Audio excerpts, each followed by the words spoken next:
ఇంకా ఇవాళ ఈ ప్రెస్ మీట్ నిర్వహించడానికి ముఖ్య కారణం నిన్న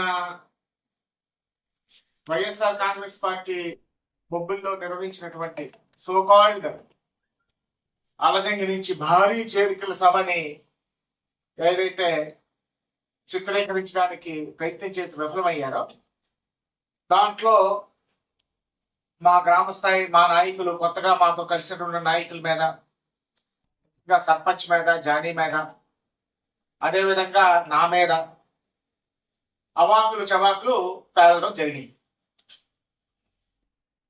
ప్రెస్ ద్వారా నేను ఎవరికి ప్రూవ్ చేసుకోవాల్సినటువంటి అవసరం లేదు. ఎందుకంటే రేపు 2 నెలల్లో ఎన్నికలు అయిపోతాయి.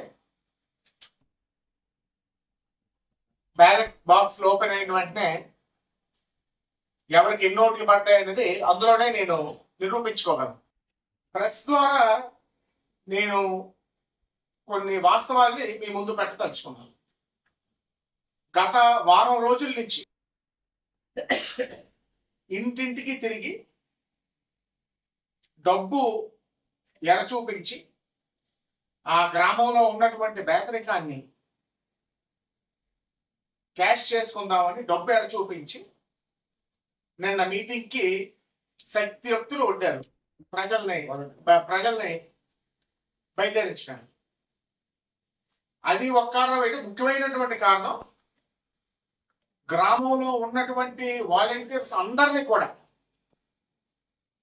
ప్రతి ఒక్కరిని మీకు పెన్షన్ ఆపేస్తాం, మీకు అమ్మఒడి ఆపేస్తాం, ప్రభుత్వం ద్వారా రావాల్సిన లబ్ధులు ఆపేస్తామని బెదిరించి ఎవరైతే ముందుకేసి కూర్చున్నారో రామని మొహమ్మద్ చెప్పారో వాళ్ళందరినీ కూడా వాలంటీర్స్ ద్వారా ముందు నాయకులు వెళ్ళారు.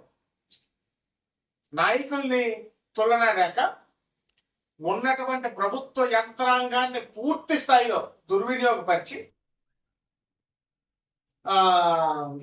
వాలంటీర్స్ ద్వారా మీకు రావాల్సినటువంటి పథకాలన్నింటినీ కూడా ఆపేస్తామని బెదిరించి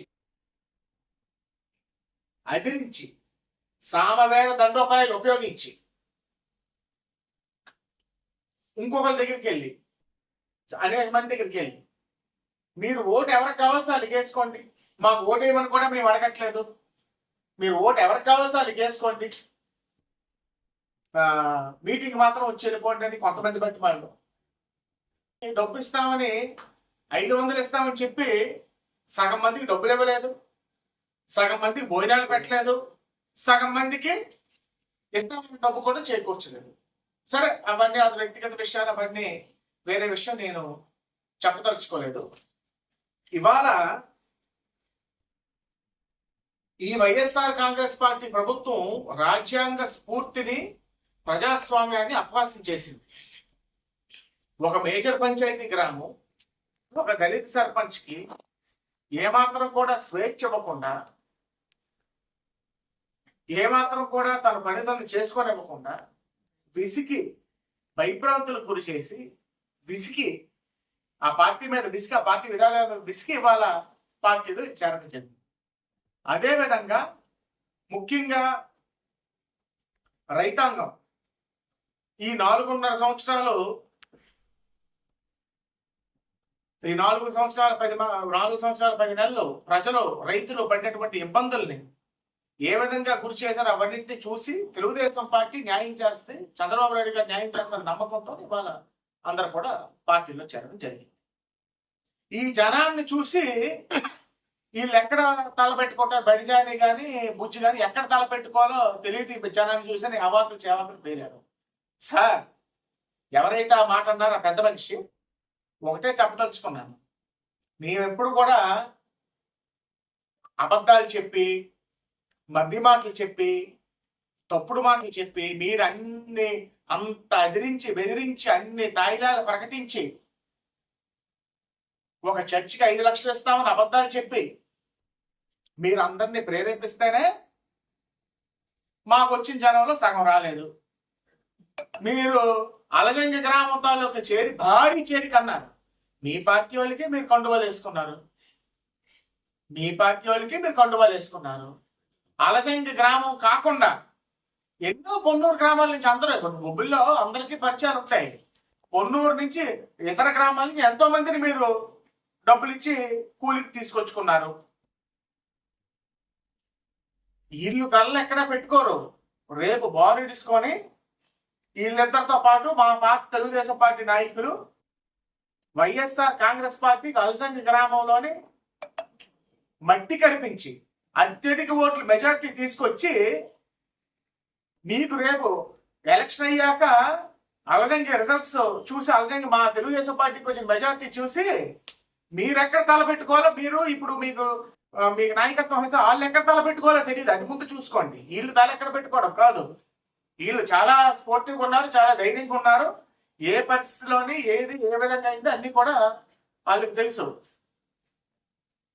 ఇవాళ నన్ను ప్రత్యేకించి ఈ బోకు మనుషులు బోకు మాటలని నన్ను వ్యక్తిగతంగా విమర్శించడం జరిగింది. అయ్యా గౌరవ శాసనసభ్యులు గారు, బోకు పనులు చేసింది మీరండి. ఇవాళ తెలుగుదేశం పార్టీ హయాంలో మంజూరైనటువంటి నిధుల్ని ఈ రోజు కూడా ఖర్చు పెట్టడం చేత కానీ బోకు మనిషి మీరు. ఈ రోజు కూడా తెలుగుదేశం పార్టీ హయాంలో శాంక్షన్ అయినటువంటి రోడ్లు పూర్తి చేయడం చేత కానీ అసమర్థులు మీరు. పెద్ద బోగు మనుషులు మీరు. ఆ విధంగా మీరు బోగు మనిషి అయ్యారు. ఆ విధంగా మీరు బోగు మాట్లాడారు. అప్పుడు తెలుగుదేశం పార్టీ హయాంలో శాంక్షన్ చేసినటువంటి లోచర్ల కొండదేవుపల్లి దగ్గర ఎత్తిపోతల పథకాలని 5 సంవత్సరాలు గుడ్లు పెట్టి కూర్చొని గాడుతులు కాసి 4 సంవత్సరాల 10 నెలల తర్వాత మీకు గుర్తొచ్చి మొన్న అసెంబ్లీలో మేలుకొని మొన్న ప్రశ్న వేశారు. మళ్ళీ ఏంటి, ఒక పనికిరాని కాగితం తీసుకొస్తారు రేపు ఎలక్షన్ ముందు. అది కూడా ఏం చేస్తారు చెప్తాను మీకు. పనికి మాలిన కాగితం, దేనికి ఉపయోగపడిన కాగితం చింపడానికి కూడా పనికిరాదు. అటువంటిది ఒక జీవో తెచ్చి ఇదిగో మేము మంజూరు చేసాం, అతి త్వరలోనే మేము మమ్మల్ని గెలిపిస్తే మేము పూర్తి చేస్తాం. మీ ప్రభుత్వం రాదు, మీరు గెలరు, మళ్ళీ మేమే వచ్చి చెయ్యాలి. బోకు పనులు బోకు మాటలు మావికో మీవి. అనేక రోడ్లు తెలుగుదేశం పార్టీ శాంక్షన్ చేస్తే ఈ రోజు కూడా రాళ్ళు తేలిపోయి మీరు పూర్తి చేయలేదే. అది బోకు పని అంటే, అది బోకు మాటలంటే. ఒక పెద్ద మనిషి మీరు ఎలక్షన్ ప్రచారం గొల్లాది బ్రిడ్జి పూర్తి చేసి ఆ రోజు ఇక్కడ రాత్రి మీ ఊర్లో భోంచి నేను పడుకుంటానని ఒక పెద్ద మనిషి అన్నారే, అది బోకు మాటలు, అది బోకు చేష్టలు అంటే బోకు మనిషి అంటే అది. బోకుకు అర్థం తెలుసుకొని మీరు బోకుని విమర్శించండి. మీరు వయసులో పెద్దోరు, కొంచెం హుందాతనం ఉండాలి. వ్యక్తిగత విమర్శ చేయడం వల్ల మీరు నన్ను ఒక మాట అంటే మీరు 100 మాటలు అనిపించుకునే మనిషి మీరు. మీలో అన్ని లోటుపాట్లు ఉన్నాయి. సిద్ధాంతపరంగా వ్యక్తిగతంగా నేను వెళ్ళదలుచుకోలేదు. అన్ని విధాలుగా అన్ని రంగాల్లో విఫలమైన మీరు. బొబ్బిలి పౌరుషాన్ని, బొబ్బిలి పరువుని, బొబ్బిలి ప్రజల్ని మీ పెళ్లికి ఇంకి లేదు. బొబ్బిలి నియోజకవర్గ శాసనసభ్యులకి పెళ్లిలో ఇంకి లేదు. విజయనగరంలోని ఇతర నాయకులకి తాకట్టు పెట్టి ఇక్కడ దోపిడీకి పాల్పడుతుంటే, మన వనరులన్నీ దోచుకెళ్ళిపోతుంటే చేతులు కట్టుకొని నిస్సహాయంగా చాతకంతనంగా ఉన్నోరు మీరు. అవి బోకు పనులు బోకు మాటలు అంటే, బోకు చేష్టలు అంటే. రైతు బిడ్డ అని అంటున్నారే, ఎలక్షన్ లైన్ ఇప్పుడు మీరు చూడండి, 4 సంవత్సరాలు 10 రోజుల వరకు కూడా 10 నెలల వరకు కూడా రైతు బిడ్డ. ఇప్పుడు ఎలక్షన్ వచ్చిన రైతులు గుర్తొచ్చారు. ఎందుకంటే ఏ అర్హత ఉందండి మీకు రైతుల గురించి మాట్లాడటానికి? ప్రతి ఒక్క సంవత్సరం రైతులు ధాన్యాన్ని నమ్ముకోలేక నష్టపోయి ఈ రోజు కూడా మీరు డబ్బులు చెల్లించుకుంటాను. ప్రతి ఒక్కరును చలికి మంచుకి కళ్ళాల్లో కాపలాలు కాసి పడిగాములు కాసి నరకం అనిపించాడు ప్రతి రైతు. 4 సంవత్సరాలు 10 నెలల్లో ప్రతి సంవత్సరం కూడా ధాన్యం అమ్ముకోవడానికి. ఈ రోజు కూడా డబ్బులు ఇవ్వలేదు. పండగ ముందు తోలినటువంటి ధాన్యానికి ఈ రోజు కూడా అనేక మంది రైతులకు డబ్బులు అందలేదు. వెంకటరాయ సాగరం కాలువలు ఎలాగున్నాయి చూసారా? మరి అంత రైతు బిడ్డ అయితే ఏమండి, మీకు మెషిన్లు ఉన్నాయి కదా, మీకు జేసీబీలు ఉన్నాయి కదా, డీజిల్ ఖర్చే కదా మీకు, అంతవరకు ఎందుకు పూర్తి చేయలేదు? ఇవాళ అడవిలాగా మెయింటెనెన్స్ ఎందుకు చేయలేదు? అడవిలాగా తయారయ్యాయి కాలువలు. వెంకటేశ్వర సాగరం దుస్థితి ఎలాగుంది, పారాది ఆనకెట్ స్కీమ్ ఎలాగుంది. పారాది ఆనకెట్ స్కీమ్ దగ్గర అయితే రైతులు సొంత డబ్బులు ఎత్తుకొని రైతులందరూ వెళ్ళి అక్కడికి వెళ్ళి తలుపులు ఎత్తితే కానీ నీరు రాని పరిస్థితి. అలజంగా అదే పరిస్థితి, ప్రతి గ్రామంలోనే అదే పరిస్థితి. మీకు రైతుల మీద అంత ప్రేమ ఉందే, ఇవాళ మీరు రైతుల్ని ఆదుకోవడానికి, రైతులను సుఖపరచడానికి మీరు ఏం చేశారు? సకాలంలో ఎరువులు ఎవరు, ఏ పంటకి గిట్టుబాటు ధర లేదు. ఇవి బోగు మాటలు, బోగు చాక్షలు అంటే. దయచేసి మీరు ఆ పదంకి అర్థం తెలుసుకొని మీరు మాట్లాడండి. వాళ్ళు ఏదో మీరు బలవంతంగా తీసుకొచ్చారు జనాల్ని. ఒకడొచ్చి ఒక పెద్ద మనిషి వచ్చి టౌన్కి 10,000 ఇస్తారట మెజార్టీ, ఇంకొక పెద్ద మనిషి 30,000 ఇస్తారట, ఇంకొకటి వచ్చి 1,00,000 ఇస్తాడట. ఎన్ని కోట్ల పోలవుతాయి కూడా తెలియదేమో. సరే అవన్నీ ఎవరు అంచనాలు ఎవరు మాట్లాడతారు దానికి, అది నేను పెద్ద పట్టించుకోగలను. రేపు ప్రజలు తెలుస్తారు, వీళ్ళు తేల్చరు. ఏ విధంగా ఓటింగ్ జరుగుతుంది, ఏ విధంగా ఫలితాలు ఉండబోతాయని ప్రజలు తేలుస్తారు. ఇవాళ నిన్న తర్వాత మరింత కసి పట్టుదల పెరిగి గెలుపు కాదు, మీరు మళ్ళీ తలెత్తుకొని తిరగలేని విధంగా బొబ్బిలి నియోజకవర్గంలో ప్రజలు తీర్పిచ్చే విధంగా మేమందరం కూడా మన కసి పట్టుదల పెరిగాయి. మళ్ళీ పోటీ చేయడానికి భయపడాలి మీరు. జాగ్రత్త.